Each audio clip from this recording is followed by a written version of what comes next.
Time for another CarGurus UK head-to-head test, and this time it's the battle of the baby SUVs as the freshly revised Seat Arona goes against the Kia Stonic, which has also had a midlife makeover within the last 12 months. We're going to be comparing these cars for space and practicality, performance, running costs, comfort, handling and lots more before settling on a winner. Remember to subscribe to the CarGurus UK YouTube channel if you haven't done so already, and why not check out our US channel, which has more car reviews and car launches. We'll pop a little link in the description.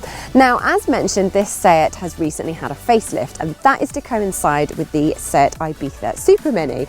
And it's a classic midlife refresh because you've got a few nips and tucks here to the styling and a little bit of extra standard equipment to tempt buyers away from new rivals. With the Arona, Seat has gone for a more robust off-road inspired look with repositioned fog lamps and a revised grille at the front, plus a new spoiler and diffuser at the rear, along with a new font for the Arona badge. You can have the contrasting roof in white, grey or black.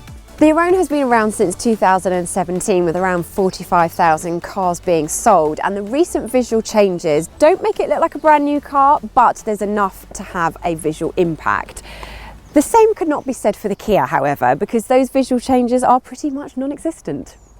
That said, it's still a fairly bold design. We can see why people would be drawn to the Kia. While things might not have changed much externally, under the skin, things are different. Specifically, Kia added a mild hybrid drivetrain to the Stonic, which the Seat has not got. And you know if it's been fitted with this 48-volt system by lifting up the boot floor, and look, you can see it there. And also, while you can see it there, you realise it takes up a fair bit of luggage space. In fact, at 352 litres, the Stonic's boot is pretty average. The seats fold in a 60-40 split, but the high load lip isn't ideal for carrying larger items.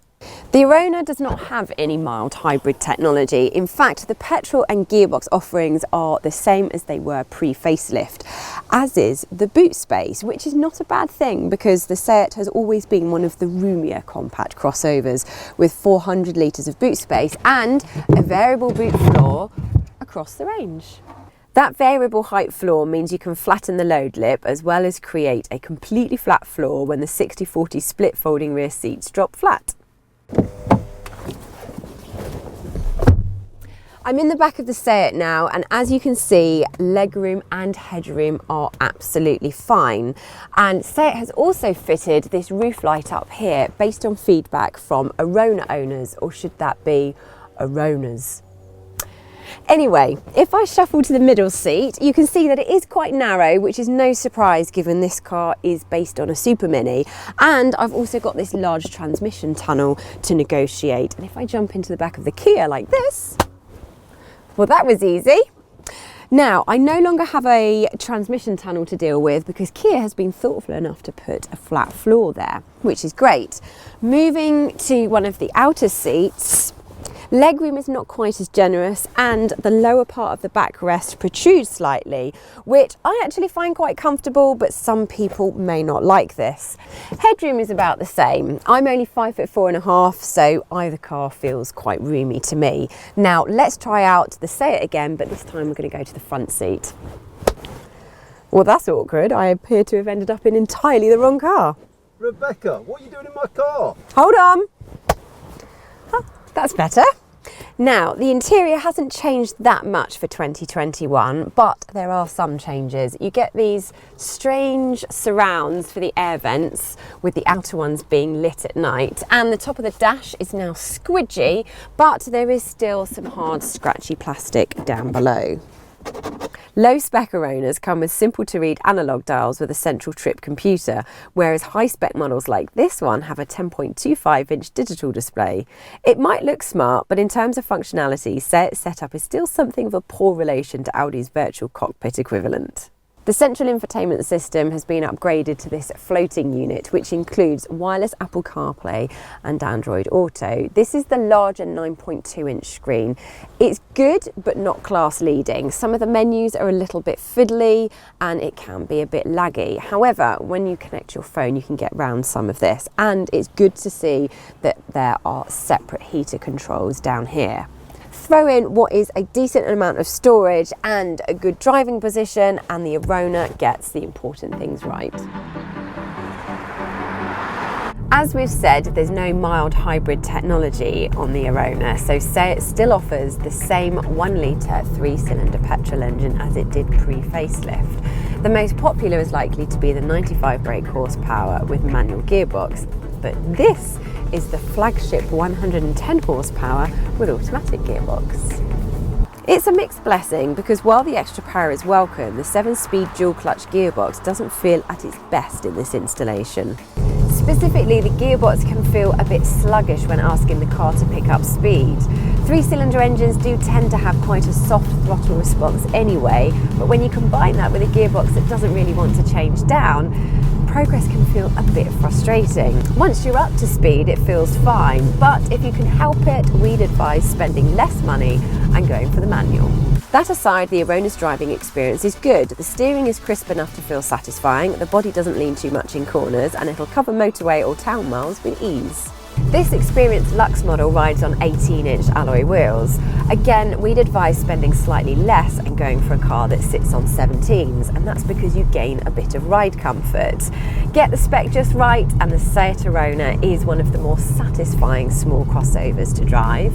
In terms of fuel economy, our car has been ranging between 35 and 40 miles per gallon.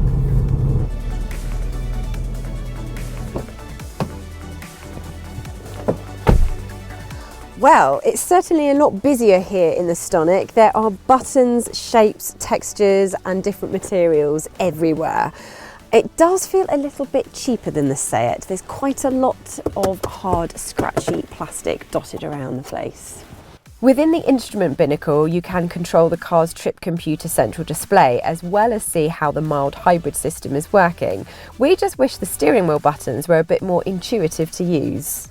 Speaking again of buttons, you get lots of them in the Stonic, as I mentioned, which, although it looks messy, is a good thing because it means that you can control individual functions a lot easier, functions including driving modes. Now, when it comes to the touch screen, this was updated in the Stonic's recent facelift, and it's quick to respond and easy to use, and it comes with wireless Apple CarPlay and Android Auto. The driving position is a little bit more hemmed in and hatchback-like than Mini SUV. As mentioned, the Kia is different from the Seat in that alongside its petrol model, it offers a mild hybrid version, and that's based on the 1 litre 3-cylinder petrol engine. It produces 120 horsepower and comes in manual or automatic. We've got the 7-speed dual clutch automatic, and the performance figures are about the same as the Seat's. It does 0 to 62 in just over 10 seconds. Being a mild hybrid, the system's core benefits are to give a little extra shove when accelerating and to allow an improved stop-start process, as part of which the car can coast to a halt from low speed with the engine off. To allow for this, the Stonic needs to recuperate some energy for the battery, and it does this by regenerative braking. And so when you lift your foot off the throttle, the forward momentum slows as if the car is driving through syrup. It's an odd sensation, but it does a lot for the fuel economy because we're getting about 45 to 50 miles per gallon. Just be aware though that the car likes to start in its eco-driving mode, at which point the throttle is as responsive as a teenager on their smartphone. Switch to the normal driving mode and the Stonic is much more eager. While the Kia has the edge for economy and offers similar straight-line performance, it can't quite match the Arona when it comes to handling. There's a slight rubbery feeling to the steering, and it's just not as eager to turn into the corners, despite body lean actually being relatively well contained.